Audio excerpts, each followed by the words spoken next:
Hi, my name is Roberto Scarlato. I'm an audiobook narrator, but I'm also a storyteller. Here are the books I've written.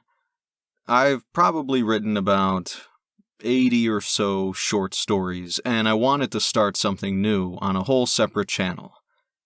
I wanted to start a thing called Fiction Friday. That's where I tell you a short story that I've completed. And now, here's the first short story. Working Class Hero. For anyone who may find this, please understand my dilemma. That's all that I ask going in. That's what I deem fair. Understand me. That's all. I used to work for a shipping company, but not anymore. I loaded packages by hand, and I was lucky to get the job. I made sure I was just lucky enough to get the job, when in reality, I was hiding from myself. Now, I don't care what anybody says or what laws were written. I am what I am, and I hid what I could. But even some choices are too heartbreaking to make. How does one do it? I've always been perplexed at the amount of everyday men and women who see someone in danger, in need, begging for help, and just walk away from it. Walk away from it? How can a person do that? It made no sense to me, until the day when I found I had done it myself. To tell you the truth, as Joseph Hines, the worker, I was never very good at my job. I had big enough hands to grab the opposite corners of boxes all right, but all those ordered items are just so damn fragile. One slip of the grip, and the whole box would crunch. That's just the risk you take when you try to mask your God-given gifts. Twice I was given verbal warnings from Mr. Stewart, the warehouse supervisor, but I didn't mind much. Those 2 slips were deliberate, just so I could call myself what passes for normal in the community. The world has forgotten about us heroes, the ones who still want to help. People are just stubborn, like a pack of toddlers, all of them. Can I help you with that? No, I'll do it myself, they scream. Why? Why when we can make their lives a whole hell of a lot easier? I know I'm rambling now, and I don't mean to. I guess I've picked up things the normal people call issues or insecurities, if you can imagine that. I'm the observer of a world gone awry, a world where jealousy took hold of the reins and everyone like me was forced to either be declawed, so to speak, by the government, or given what I call the double-tap nap, a lobotomy.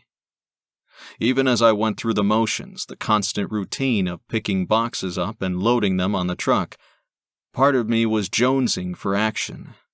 In the truck, out the truck, day in, day out.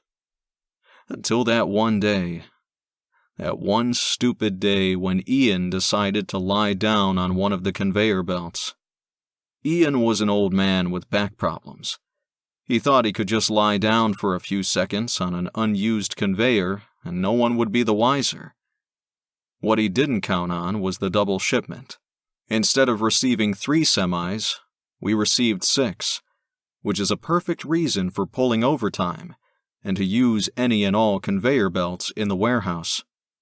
Emily, another package handler, screamed her head off when she saw the poor man tumbling around in the conveyors overhead.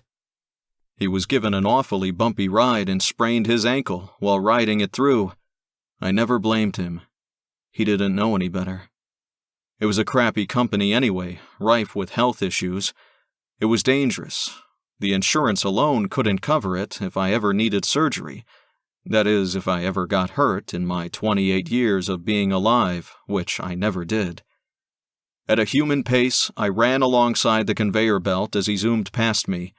I knew exactly where he was going, how fast he was going, and how crumpled he would be when he got there.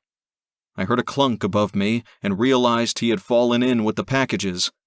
If someone didn't do something quick, Ian would see what it's like on the other end and look like chewing tobacco. As I ran, now disregarding anything remotely resembling a human pace, I realized how far we had come as a race. We landed hard, only 1,400 of us, and survived the landing crater in North Dakota. The rest were ground into a fertilizer, which acted as a natural enhancement to plant growth. Then the humans, the cameras, and the politicians came. We offered help. Landing scared them. Little did I know a storm was brewing between the men in power and the men in money. We endured, surrendered, and gave countless answers to close-minded questions. We were examined, cross-examined, and triple-checked and experimented. The result? After 18 months of deliberation, we were allowed to go public, take a citizen's test, and, under the watchful eye of the government, mix with the general population. No one knows how we were able to physically change into human form when we entered this planet's atmosphere. Perhaps humanity was the only way to survive.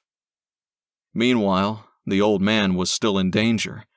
The old man screamed horribly as he tumbled, trying desperately to escape the joyride. When he fell to the ground, his sleeve caught in the chain which leads to the gears. Hope had all been lost. In 15 seconds, he would be ground beef.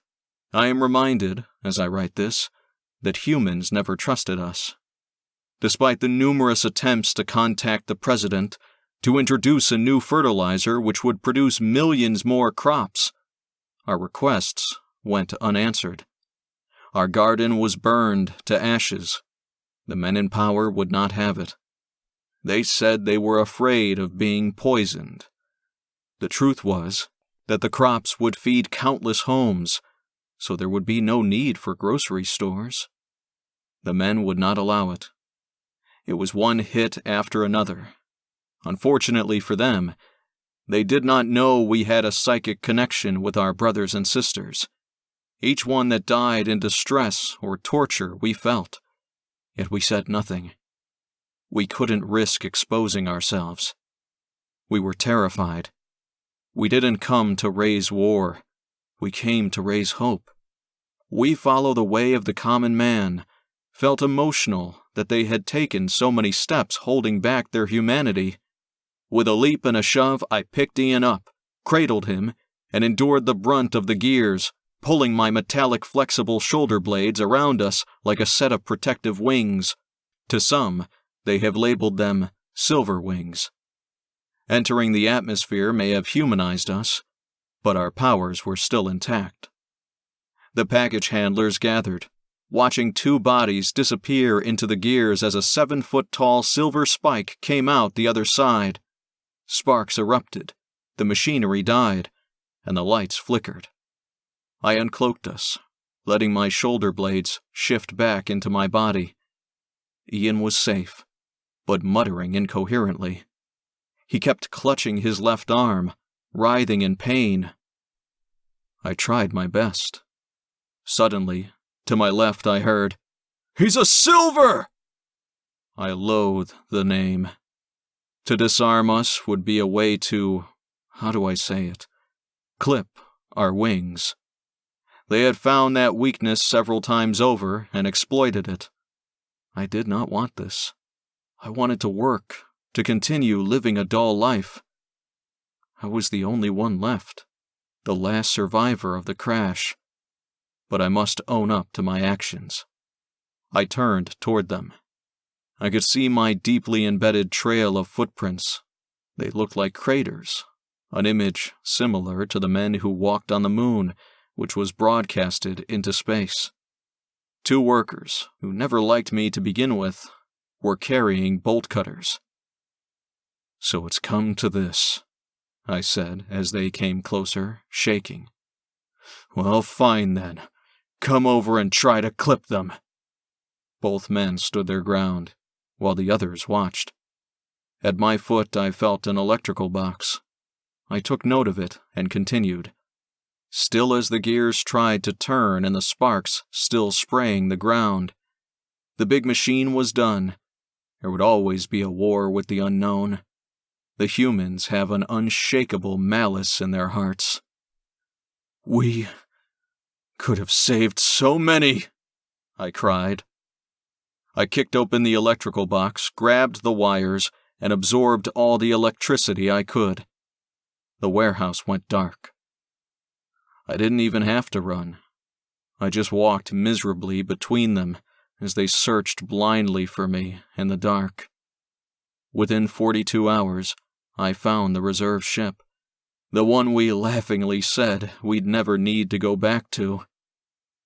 It was capable of holding 100 of our race.